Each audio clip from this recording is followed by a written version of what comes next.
Welcome, today in front of me Samsung Galaxy Tab S8 and I'll show you the face unlock test on this device. So just a couple of minutes ago I set up here my face recognition.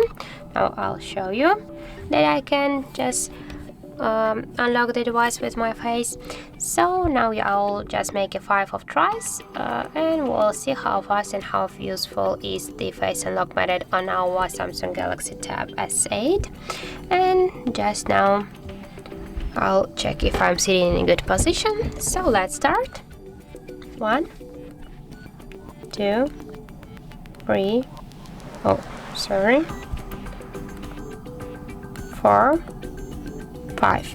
So as can you see, the face unlock method is really works really fast. So I just can unlock my device in less than in 1 second. So if you don't like some methods like the pin code or the patterns, so you can just try the face unlock method. And that's it. Thank you guys for watching, and if you find this video helpful, don't forget to leave a like, comment and to subscribe our channel.